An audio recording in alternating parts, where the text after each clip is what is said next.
Здравствуйте! Меня зовут Валентина Иннокентьевна Федорова. Я инвалид по слуху слабослышащая.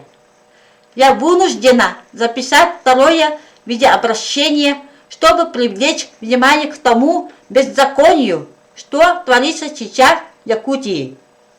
С мая прошлого года продолжается скандал, связанный с истязаниями глухих детей, обучающихся в республиканской школе-интернате.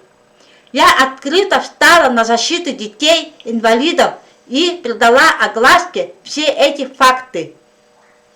Я, как сама инвалид по слуху, не могла молчать, когда истязают детей, которые не слышат, не говорят и которые общаются только на языке жестов. В январе 2024 года в телеграм-каналах вышло мое первое видеообращение и видеообращение девушки-сироты, инвалида по слуху Валентины Заиграевой, над которой я оформила опекунство. Валя сейчас рядом со мной. Мы честно рассказали о вопиющих фактах, происходящих в школе-интернате. После этого моего видеообращения меня уволили с работы в должности воспитателя.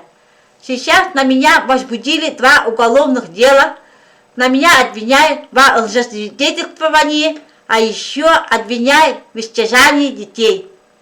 Администрация и нечестные педагоги школы-интерната принуждают детей к даче ложных показаний против меня.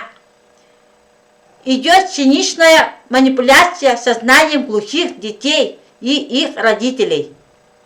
Администрация школы-интерната прикрывает жестоких педагогов, которые действительно истязали детей-инвалидов, а меня преследуют за мою честность и принципиальность.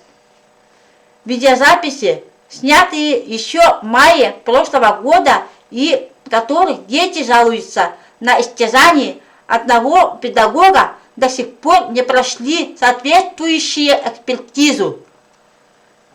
Этого жестокого педагога администрация школы упорно защищает, как и других работников, которые истязали детей.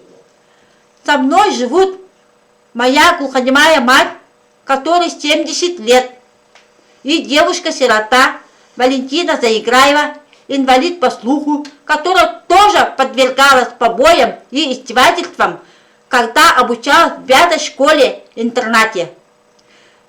Я обращаюсь к президенту России Владимиру Владимировичу Путину, руководителю Следственного комитета Александру Ивановичу Бастригину, генеральному прокурору Игорю Викторовичу Краснову, депутатам Госдумы, правозащитникам и общественникам России.